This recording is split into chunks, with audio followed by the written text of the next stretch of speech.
Hello everyone, I am Saurabh Pandey और application of Gauss law के इस वीडियो में हम डिस्कस करने जा रहे हैं electric field intensity due to linear charge distribution.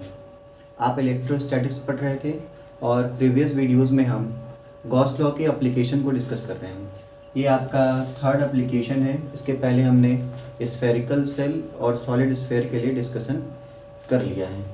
देखिए, यहाँ पे एक लीनियर चार्ज डिस्ट्रीब्यूशन इस तरह से कंसीडर हम कर सकते हैं। किसी वायर के लेंथ के अक्रॉस पॉजिटिव चार्ज डिस्ट्रीब्यूटेड है और इस लाइन चार्ज से आर डिस्टेंस पे कोई पॉइंट पी कंसीडर कर लिया है। इस पॉइंट पे आपको क्या बताना है, इलेक्ट्रिक फील्ड इंटेंसिटी की वैल्यू फाइंड करनी है। इसको थोड़ा और पास बना लेते हैं, ये होगी। गॉस लॉ अप्लाई करके इस पॉइंट पे आपको इलेक्ट्रिक फील्ड इंटेंसिटी की वैल्यू फाइंड करनी है। तो यहाँ पे हमको गॉसियन सरफेस ड्रॉ करना पड़ेगा और वायर के लेंथ के क्रॉस चार्ज डिस्ट्रीब्यूटेड है। तो यहाँ पे जो गॉसियन सरफेस हम ड्रॉ करेंगे वो होगा सिलेंड्रिकल इन शेप, जिससे हमको एक सिलेंड्रिकल सिमेट्री मिलेगी। और जो आपका गॉसियन सरफेस होगा वो कोएक्सियल होगा इस लाइन चार्ज डिस्ट्रीब्यूशन के। देखिए, इस तरीके से आप बनाएंगे। ये हो गया आपका गॉसियन सरफेस जो कि सिलेंड्रिकल है।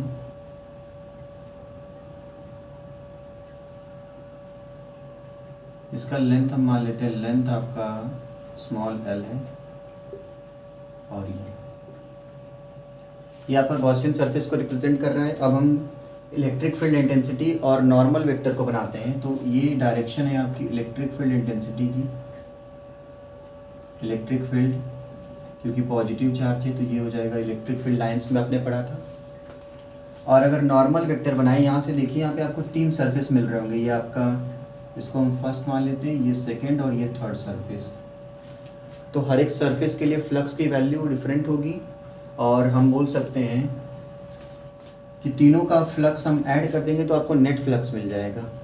यहाँ से देखिए, इलेक्ट्रिक इस सरफेस के लिए ये नॉर्मल वेक्टर हो गया और ये इलेक्ट्रिक फील्ड लाइंस है। ये दोनों क्या है, आपस में परपेंडिकुलर है। यहाँ पे भी ये नॉर्मल वेक्टर और ये डायरेक्शन है इलेक्ट्रिक फील्ड का। और ये बीच वाला जो कर्व्ड सरफेस है, इसके लिए नॉर्मल वेक्टर और इलेक्ट्रिक फील्ड दोनों क्या है, सेम डायरेक्शन में है।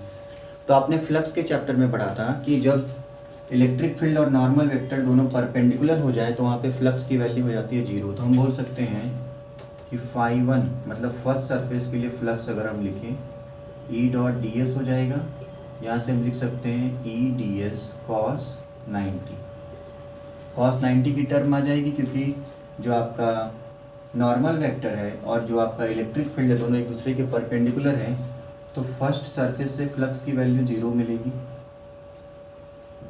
सेकेंड सरफेस से आपको फ्लक्स की वैल्यू मिल सकती है, लेकिन थर्ड सरफेस से फ्लक्स की वैल्यू क्या हो जाएगी, 0। तो जो आपको नेट फ्लक्स मिलेगा, लिख सकते हैं हम यहाँ पे नेट फ्लक्स जो मिलेगा वो सिर्फ मिलेगा आपका कर्व्ड सरफेस से। ये जो सेकंड वाला कर्व्ड सरफेस है सिलेंडर का, उसकी वजह से नेट फ्लक्स मिलेगा। तो हम फार्मूला लिखते हैं फ्लक्स का, E vector dot D S. यहाँ से हम लिख सकते हैं फ्लक्स E और एन कैप और डी एस दोनों सेम डायरेक्शन में, तो ये हो जाएगा E एन कैप और डी एस एन कैप। यहाँ से एन कैप और एन कैप ये डॉट प्रोडक्ट 1 हो जाएगा क्योंकि ये यूनिट वेक्टर है। यहाँ से इलेक्ट्रिक फील्ड इंटेंसिटी को बाहर कर लेते हैं और क्लोज इंटीग्रल डी एस। ये कर्व्ड सरफेस की वजह से फ्लक्स मिल रहा है। कर्व्ड सरफेस की वजह से अगर आपको फ्लक्स मिल रहा है तो यहाँ पे हम टोटल कर्व्ड सरफेस एरिया लिख सकते हैं। ये हो जाएगा सिलेंडर के लिए 2 पाई आर एल। तो जो नेट फ्लक्स मिला वो मिला E इंटू 2 पाई आर एल। ये आपका लाइन चार्ज के लिए है। अब हम गॉस लॉ अप्लाई कर सकते हैं। यहाँ से आपने पढ़ा था गॉस लॉ में कि जो नेट इलेक्ट्रिक फ्लक्स है किसी भी क्लोज सरफेस से, वो होता है charge enclose divided by epsilon not. अब आपने यहाँ पे फ्लक्स की वैल्यू निकाली, तो ये है आपका E इंटू 2 पाई आर एल। ये हो जाएगा Q अपॉन एप्सिलॉन नॉट। यहाँ से E लिख सकते हैं हम Q upon 2 pi epsilon not R और L। हम यहाँ से चार्ज को चेंज करना चाहते हैं, हम चेंज करना चाहते हैं लीनियर चार्ज डिस्ट्रीब्यूशन के टर्म में। तो वो होता है lambda is equal to Q by L. यहाँ से हम लिख सकते हैं Q is equal to lambda into L. Lambda into L put कर दीजिए क्यू की जगह पे, तो इलेक्ट्रिक फील्ड हो जाएगा lambda into L divided by 2 pi epsilon naught R L. L से एल कैंसिल हो जाएगा। जो आपका इलेक्ट्रिक फील्ड का फॉर्मूला आपको मिला ये हो गया 2 पाई एप्सिलॉन नॉट आर। ये आपका मिल गया electric field due to linear charge distribution that is lambda upon 2 pi epsilon naught R. आपके बोर्ड एग्जाम में ये क्वेश्चन आपसे पूछा जाता है। यहाँ से अगर आप ग्राफ ड्रॉ करना चाहें between electric field and distance, ये आपका ग्राफ इस तरीके से प्लॉट कर लीजिए। ये हो जाएगा इलेक्ट्रिक फील्ड और इधर लिख लीजिए डिस्टेंस। आर और ई के बीच में अगर हम ग्राफ प्लॉट करना चाहें तो यहाँ से हम देख रहे हैं कि ई जो है that is inversely proportional to R. ये हो जाएगा 1/r के प्रोपोर्शनल है, या हम बोल सकते हैं इन्वर्सली प्रोपोर्शनल टू आर। इसका मतलब ये इस तरह का ग्राफ मिलेगा डिक्रीजिंग वाला। तो ये था आपका एप्लीकेशन जिसमें हमने लीनियर चार्ज डिस्ट्रीब्यूशन के लिए इलेक्ट्रिक फील्ड फाइंड कर लिया है किसी पॉइंट पे from the linear charge. Linear charge से अगर कोई पॉइंट r डिस्टेंस पे है तो उसके लिए इलेक्ट्रिक फील्ड की वैल्यू हो जाएगी lambda upon 2 pi epsilon not r। एक और एप्लीकेशन हम अभी डिस्कस करेंगे जो कि आपका प्लेन सीट की वजह से होगा।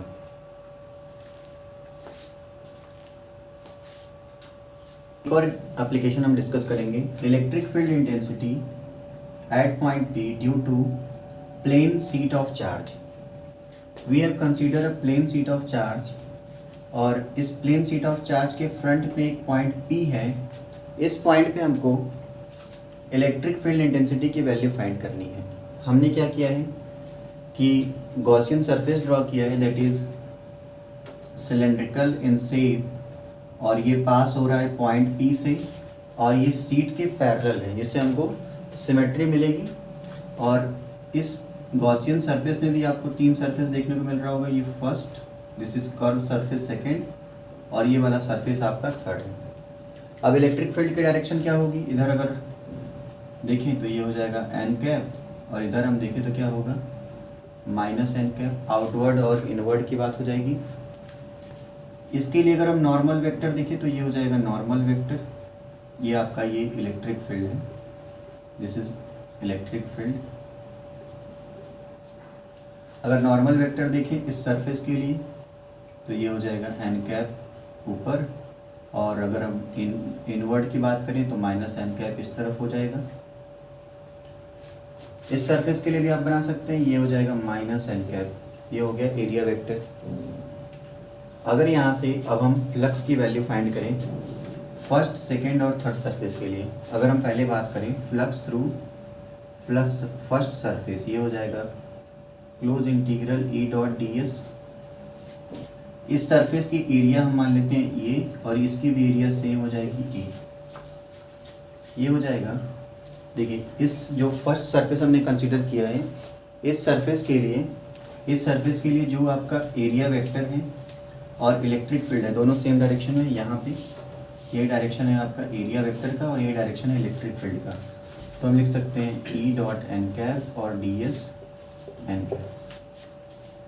इसके बाद N cap dot N cap यहाँ से 1 हो जाएगा, इलेक्ट्रिक फील्ड बाहर आ जाएगा, क्लोज इंटीग्रल डी एस हो जाएगा, और क्लोज इंटीग्रल डी एस की जगह पे हम इसकी एरिया हमने ए मान रखा है तो ई ए लिख सकते हैं।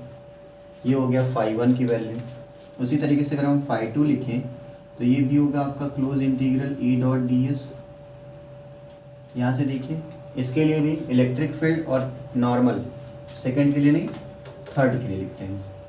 इसके लिए भी आपका इलेक्ट्रिक फील्ड और नॉर्मल वेक्टर दोनों सेम डायरेक्शन में है, नेगेटिव वाली डायरेक्शन में, तो इसको लिख सकते हैं E minus n cap d s और माइनस एन कैप। ये फिर से वही 1 हो जाएगा क्योंकि माइनस माइनस प्लस हो गया। ई बाहर क्लोज इंटीग्रल डी एस की जगह पे ए लिख सकते हैं। तो φ3 की वैल्यू कितनी आ गई ई ए। अगर हम बात करें φ2 फ्लक्स थ्रू कर्व्ड सरफेस के लिए जो इलेक्ट्रिक फील्ड है और नॉर्मल वेक्टर है दोनों आपस में परपेंडिकुलर हैं। यहाँ से देखिए इलेक्ट्रिक फील्ड का ये डायरेक्शन है, हम बात करते हैं φ2 की, तो इलेक्ट्रिक फील्ड है इस डायरेक्शन में और नॉर्मल वेक्टर है इस डायरेक्शन में। अगर नेगेटिव वाला लेंगे तो उसके लिए भी यही होगा, आपका इलेक्ट्रिक फील्ड इस डायरेक्शन में है और नॉर्मल वेक्टर इस डायरेक्शन में। तो सेकेंड सरफेस के थ्रू जो फ्लक्स होगा उसकी वैल्यू क्या होगी, 0। तो यहाँ से हम नेट फ्लक्स लिख सकते हैं। नेट फ्लक्स मतलब φ1 + φ2 + φ3, ये हो जाएगा φ1 + φ2 + φ3। और नेट फ्लक्स गॉस लॉ का यूज़ करेंगे तो क्यू कितना होता है आपने पढ़ रखा है, Q/ε0। φ1 की वैल्यू EA, φ2 की वैल्यू 0 प्लस φ3 की वैल्यू इज EA और यहाँ हो जाएगा Q/ε0। EA और EA ये हो जाएगा 2EA = Q/ε0। यहाँ से आपने पहले भी बोला था कि जो प्लेन सीट है उस पर सरफेस चार्ज डेंसिटी सिग्मा है।